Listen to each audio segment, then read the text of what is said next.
Bismillahirrahmanirrahim. Assalamualaikum warahmatullahi wabarakatuh. Alhamdulillahilladzi wa kafa.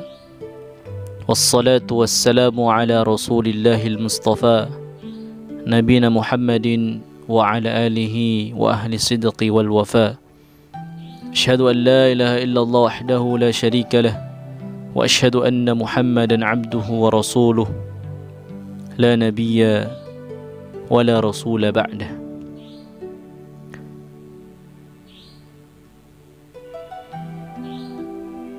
Para pecinta kebaikan yang semoga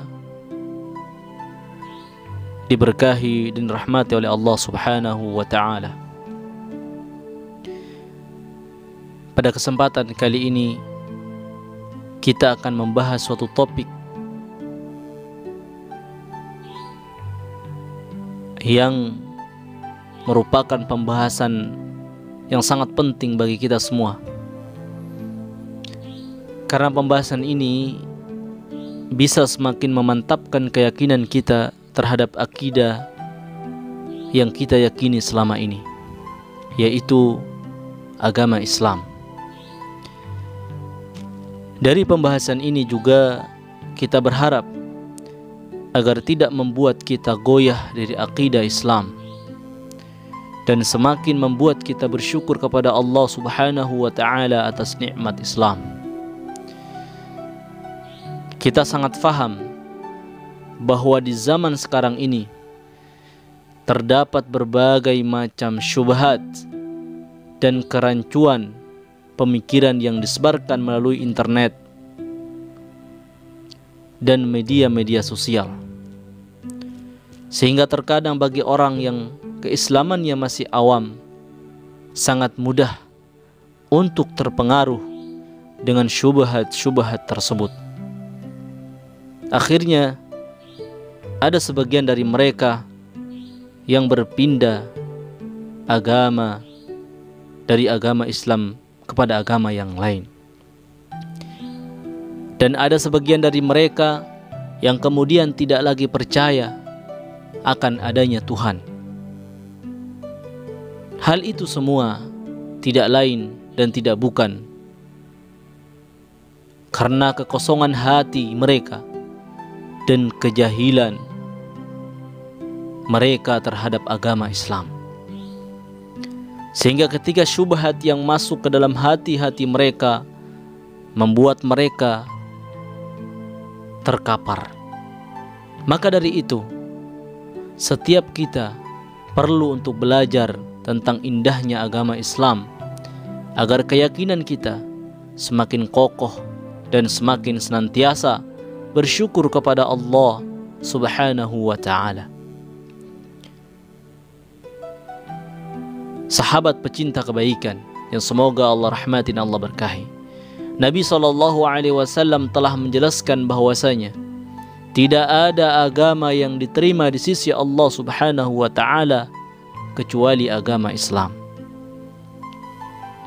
Di dalam Sahih Muslim, Nabi SAW bersabda, "Walladhi nafsu Muhammadin biyadih." Demi zat yang jiwa Muhammad berada di tangannya, maksudnya demi Allah, la yasma'u bi ahadun min hadhil ummati yahudi. Tidaklah seseorang dari umat ini, baik Yahudi wala Nasrani dan Nasrani, yang mendengarkan tentangku thumma yamutu wa lam yu'min billadhi ursiltu bih, kemudian dia meninggal dan tidak beriman dengan agama yang aku diutus dengannya, illa kana min ashabin nar, kecuali dia pasti termasuk penghuni neraka.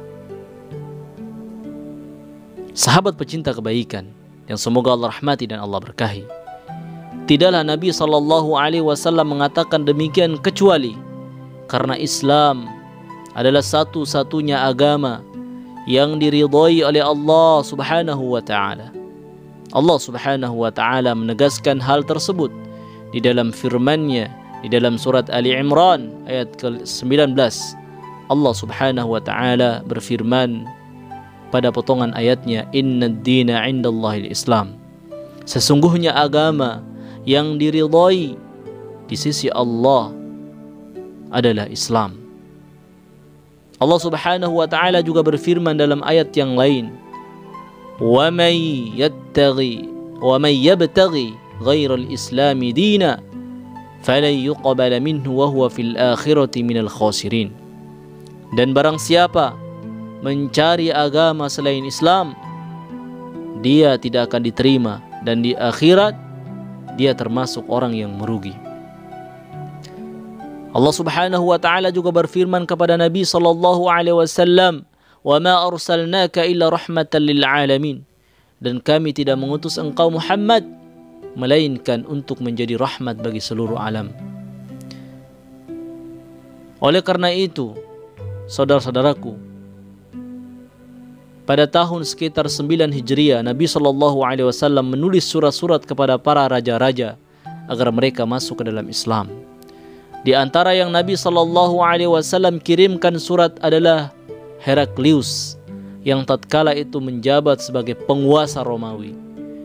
Sebagaimana dalam sebuah surat Nabi sallallahu alaihi wasallam kepadanya yang berisi Bismillahirrahmanirrahim, "Min Muhammadin abdillahi wa rasulih ila Hiraqla azimir Rum. Assalamu ala man ittaba'al huda amma ba'du." Bismillahirrahmanirrahim, dengan menyebut nama Allah yang Maha Pengasih lagi Maha Penyayang, dari Muhammad hamba Allah dan Rasulnya, kepada Heraklius penguasa Romawi. Semoga keselamatan bagi siapa saja yang mengikuti petunjuk. Amma ba'du. Dalam surat itulah Nabi sallallahu alaihi wasallam menawarkan Islam kepadanya dengan membawakan firman Allah Subhanahu wa taala, "Ya ahlal kitab ta'alu ila kalimatin sawa'in bainana wa bainakum alla na'budu illa Allah wa la nusyrika bihi syai'a wa la yattakhidha ba'duna ba'dan arbaban min dunillah. فَإِن تَوَلَّوْا فَقُولُوا اشْهَدُوا بِأَنَّا مُسْلِمُونَ." Wahai ahli kitab, marilah kita menuju kepada satu kalimat atau satu pegangan yang sama antara kami dan kalian, bahwa kita tidak menyembah selain Allah dan kita tidak mempersekutukannya dengan sesuatu apapun, dan bahwasanya kita tidak menjadikan satu sama lain Tuhan-Tuhan selain Allah Subhanahu wa ta'ala. Jika mereka berpaling, maka katakanlah kepada mereka, saksikanlah bahwa kami adalah orang Muslim. Bukan hanya itu, hai saudaraku. Dalam surat tersebut, bahkan Nabi SAW mengancam Heraklius dengan mengatakan, "Aslim taslim, aslim taslam." Masuklah Islam, niscaya Allah akan memberimu pahala 2 kali. Wa aslim yu'tikallahu ajraka marratain. Fa in tawallaita fa inna 'alaika ithmal arisiyin. Namun bila kamu enggan, maka kamu akan menanggung dosa bangsa Arisiyin, menanggung dosa rakyatnya sendiri. Inilah di antara kaum yang Nabi SAW tawarkan Islam kepada mereka. Dan tentunya Nabi SAW juga mengirimkan surat yang sama kepada Raja Persia dan yang lainnya. Intinya, itu semua menunjukkan bahwasanya Nabi SAW ingin agar seluruh manusia di alam semesta ini ingin merasakan indahnya Islam yang merupakan agama yang diridhoi oleh Allah Subhanahu wa ta'ala. Akhirul kalam, wabillahi taufiq wal hidayah. Wassalamu alaikum warahmatullahi wabarakatuh.